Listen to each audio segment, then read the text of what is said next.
Hello everyone, Catherine here from Give a Good Cat. Got another Christmas in July project, but actually this is also my Addicted to Stamps and More blog design team contribution. Goodness me, that was a mouthful.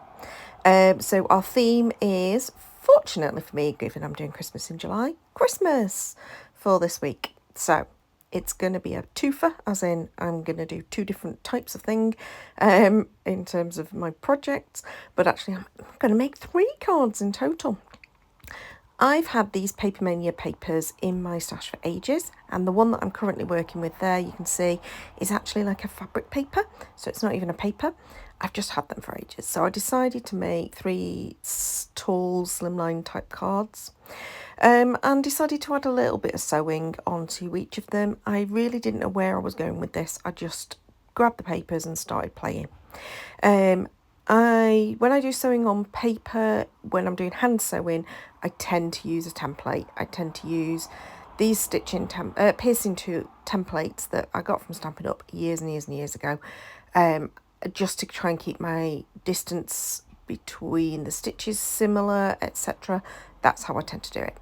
So on this first one, I literally just did 3 cross stitches across. Oh goodness me, definitely got my glue wall jam there, didn't I? 3 crosses. And then I've taken a scrap that was left over from one of the other papers and just matted it on black and added it on. And again, all 3 of these panels have been cut down and matted onto white. That I know is going to be slightly smaller than the card front, although you'll see later I do make a slight mistake on this one, on one of them. Sorry, in terms of the way that I fold the cardstock, I fold it the wrong way, so it's not quite the right shape, but never mind, it'll all be fine, all works out in the end. So this one I've just done a running stitch going down, and now again I'm going to add some crosses, and yeah, I normally, when I hand sew on stuff, I normally take it off screen and I don't do it at my desk. I usually do it sitting on the sofa, but because I knew I was only doing small amounts of each of them, I just kept it simple and just did all of it sat at the desk. Now for this one, for all of them, I ended up with a little square of, a little bit of the scrap and mounted it on the black, just to keep that black stitching in theme with the rest of the card. You can see there, I obviously wasn't happy with the way that one had worked. So this one, I decided to do a little bit different, and instead of sewing first, I actually stuck my little panel down, and then I'll sew through that panel as well. And again, just kept it really, really simple, and in this case, just some little crosses. On all of these, I used 3 strands of the silk rather than 2. Sometimes I use 2, sometimes I use 3, but on all of these I've used 3. And that little bit of sewing then acts as my embellishment on my cards.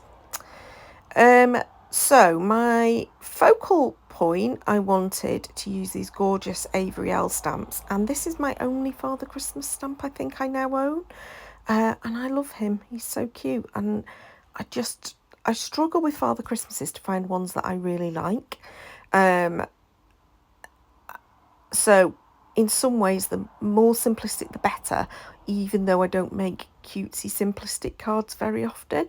But yeah, I struggle with Father Christmases. They never seem to get the faces quite right for me. And they either look weird or grumpy. I just don't know what goes on with Father Christmases anyway. I've used my Stampin' Blends to colour them, kept it really simple, and used cherry cobbler pens and then a little bit of the grey just to add a little bit of definition to his beard and the furry bits on his outfit, and then some darker grey onto his boots. Didn't really want them to be black because it just didn't look quite right, I thought, with the black, whereas the grey looked fine. And then because I haven't got a sort of skin coloured of my Stampin' Blends, I just used the blush and the pro marker. It's only a tiny little bit of his face anyway, so it doesn't need to be particularly defined. And then I fussy cut all 3 out. Kept a little bit of a white border to them, tried to cut relatively even all the way round. And obviously this is very heavily sped up, so you can't see how much care and attention I'm actually taking. It didn't take too long. They're quite easy shapes to do. Right, so decided to use the same stamp set, the same Avery Elle stamp set, and again I'm just picking bits of scrap and I'm going to do my stamping. I make a right mess of the stamping on that one, so I have to turn it over and start again. And I decided to just hand cut out these little sentiments. And then I have to faff around because I then also mount them on black, and goodness me, I did not make this easy for myself, let's just say that. Would have been so much easier to have stamped a smaller sentiment or die cut something or whatever, but no, I decided to go with sort of like a little bit wonky.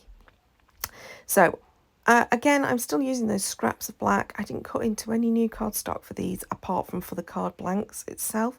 Everything else was done with little scraps that I'd got hanging around, and then decided to layer up my little sentiment. And this is the one where I cut my card blank the wrong, not my cut my card blank, I folded my card blank the wrong way, so it meant that my panel was now too long. So yeah, I just had to trim it down. Now you'll see I do exactly the same with all of these and create little sentiments. On this one, I decided to not do the full sentiment and to just do Merry Christmas rather than wishing you a Merry Christmas.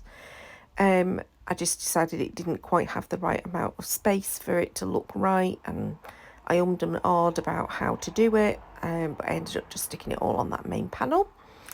And this final one, I went all the way down the right hand side, but again I am using little scraps, and you can see I'm like really jiggling them around, trying to make sure that we've got enough space on there to be able to pull the full sentiment, and just fussy cutting them out in a slightly wonky fashion, and then I'm just going to line them up against the right hand side, with a little bit of gap between each of them. But I don't know why, it was an odd way of laying them out, those ones. It's not like me to do it that way. Now the other ones I did fold properly, and you'll see here that I'm using wet glue to glue down because of that sewing, and I basically left them like that. So fun cards, bit different, being that slimline shape, and also with the little bit of sewing rather than adding other embellishments. So I hope you enjoyed. Please do give me a thumbs up if you did. Leave a comment below. Do you do hand sewing on your projects? And until next time, goodbye.